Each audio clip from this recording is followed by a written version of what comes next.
Ndasubiriye kubakaze mwonywanyi tubana makuru n'ibiganiro bya misi yose tubashikiriza ku mbonesha kure yanyu mukunda cyane ya Isangi TV, imbonesha kure imwe rudende ibashikiriza amakuru n'ibiganiro utosanga ahandi. Imbonesha kure rero ibashikiriza amakuru aba yakorewe amatohoza haba muri politike, haba mu iperereza, haba mu nkino, mu ndero, agateka kazi na muntu ndetse n'amagara y'abantu. Imbonesha kure rero ibashikiriza amakuru n'ibiganiro utosanga ku zindi mbonesha kure. Ndaguhaye kaze rero mu makuru yacu, n'amakuru menshi cyane, n'amakuru ari buze gushikirikira ku ngingo nkuru zitandukanye. Turanyarukira ngaha mu Burundi mw'ishamba kimeza rya Kibira. Urugamba rurazindutse, n'urugamba ruteye ubwoba. Urugamba rero ruzindutse rubera mu Kibira.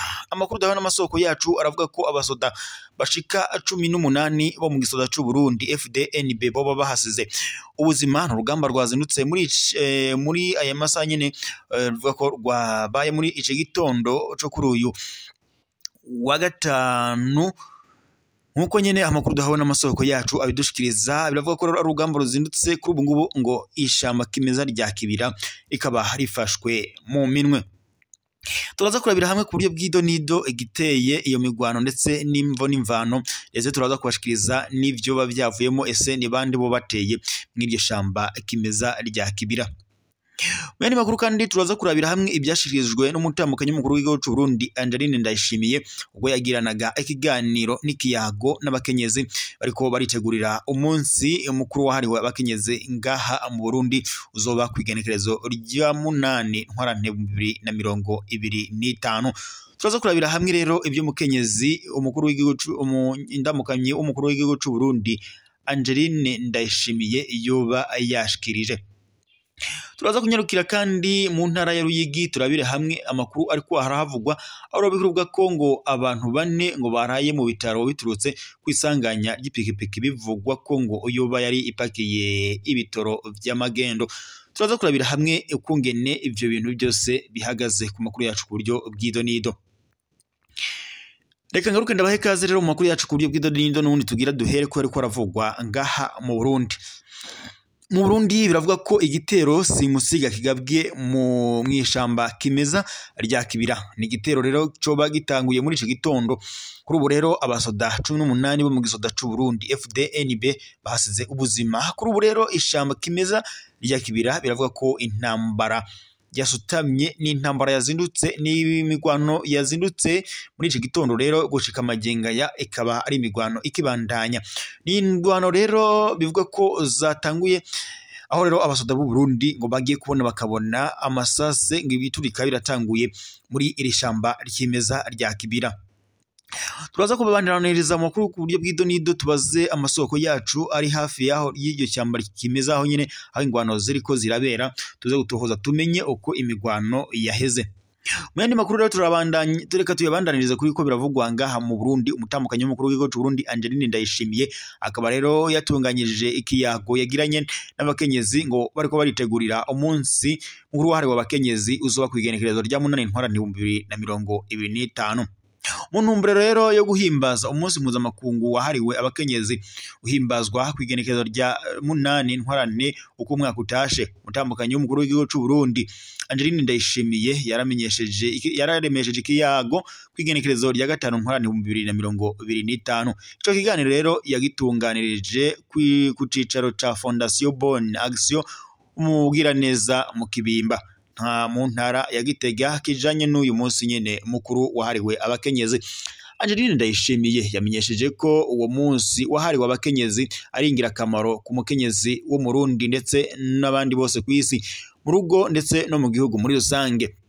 Akavuga rero ari akaryo keza ku mukenyezi ko kwirimbura kuvyo ngo aba yaranguye ndetse naho ngo abigejeje kugira ngo abifatire ko mu kwiha ihangiro izo mushikana kuri iyo mboneza kazoza y'u Burundi bwifashe mu mwaka wa 2040 kandi uteye imbere mu mwaka wa 2060.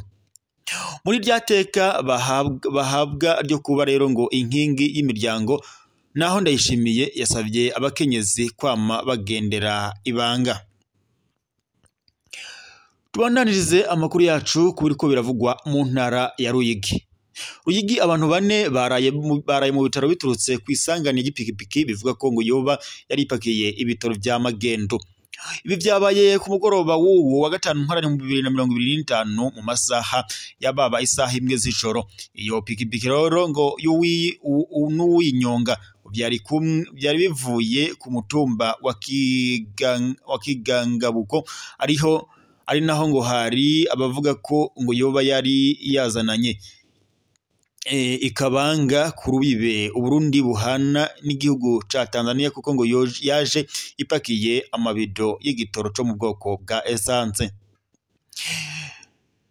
Nikorosi ryo kurija mu Rutana neza na neza aho ngo bita kwa Ndiku. Iyo pikipiki yaciye ngo igonga umukenyezi uwinyonga ngo yashatse gutoroka ariko ipikipiki ngo kubera yari yikoreye essence ngo yahavuye ifatwa n'umuriro irasha iratokombera uwinyonga aca ngo arayanyanga babura irengero ryiwe.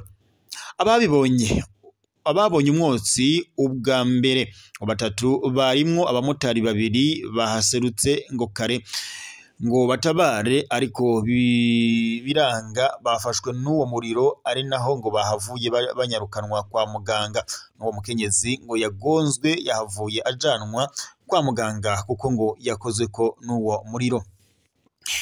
Bamwe mu banyakinyinya basaba abanyonga bene ivyo vyuma kutigerereza ko mu gupakira ibitoro byo mu bwoko bwa essence mu kinywabi ngo narirya bishobora no gutikiza inganda mu gihe ngo hatabaye ukwigengesera. Reka rero tubandanirize amakuru kuriko biravugwa muri Republika Iharanira Intwaro Rusange ya Kongo. Muri Republika Iharanira Intwaro Rusange ya Kongo imirwano yongeye kubura kuri uyu munsi kwigenekerezo ry'indwi ntwarane 2025. Amakuru duhawe n'amasoko yacu muri Republika Iharanira Intwaro Rusange ya Kongo mu mu 2023 wongeye kuzendukira mu ngwano n'igisida ca Republika Iharanira Intwaro Rusange ya Kongo FARDC. N'urugamba ruzindutse aho abasoda bashika 10 bo mu gisoda ca FDNB mu Burundi nabo baciye bahasiga ubuzima. Ndavuga ko rero igisoda ca Republika Iharanira Intwaro Rusange ya Kongo FARDC n'umugwi twaje ibigwanisho wa Wazalendo na FDLR baciye bahunga urugamba rw'imigwano bagasigaho igisoda ca Republika y'u Burundi FDNB. Ku rugamba rw'imigwano rero umugwi wa M23 ukubise icuro igisoda ca Republika Iharanira Intwaro Rusange ya Kongo FARDC ndetse ngo gica kirahunga hasigara igisoda c'u Burundi FDNB. Mu rugamba rero bahanganyemo biravuga ko igisoda c'u Burundi coba kihatakarije abasoda 10. N'urugamba rero rwazindutse rubera mu bice bitandukanye muri Republika Iharanira Intwaro Rusange ya Kongo na cane cane muri Kivu cy'ubumanuko. Kuri ubu rero abasoda b'u Burundi bagiye guhangana n'umugwi wa M23 biravuga ko urubu abasoda 10 bobe bahasize ubuzima. Amakuru twahawe n'amasoko yacu kandi biravuga ko ku munsi w'ejo kwigenekerezo rya gatandatu ntwarane 2025 umukuru w'igihugu cy'u Burundi Evariste Ndayishimiye yoba yarohereje abandi basoda itsinzi mu gihugu ca Republika Iharanira Intwaro Rusange ya Kongo guhangana n'umugwi twaje intwaro wa M23. Kuva mu mpera z'umwaka wa 2021 ubwo umugwi wa M23 wongera kwadukana indwano uramaze gufata ibice bitandukanye muri Republika Iharanira Intwaro Rusange ya Kongo. Gusa amakuru duhabwa n'amasoko yacu nayo atubarira ko abatari bakeyi mu gihugu ca Republika Iharanira Intwaro Rusange ya Kongo baramaze guhunga igihugu ca Kongo bivanye n'ingwano z'amaziriko ziraba muri iki gihugu. Abenshi muri bo bakaba barahungiye mu gihugu cacu c'u Burundi ndetse ari naho bahawe ibibanza byo kuba bakirirwamo.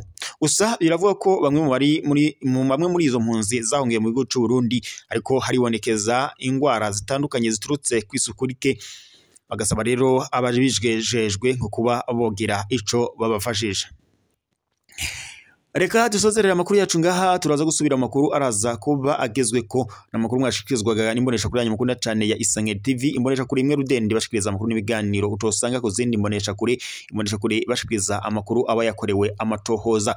Ryari iteka rero n'umunezero ntangere byo kuba twari kumwe namwe mwanywanyi duhorana amakuru n'ibiganiro bya misi yose tubashikiriza kuri imbonesha kuri yanyu mukunda cyane ya Isange TV. Reka dusozerere amakuru yacu ngaha turaza gusubira mu makuru araza kuba agezwe ko amakuru muza kuba mwakorewe amatohoza n'isoko yanyu ndetse n'amasoko yacu. Imbonesha kuri yanyu mukunda cyane ya Isange TV iraza kuba iriko irabashikiriza kuri iyo saha.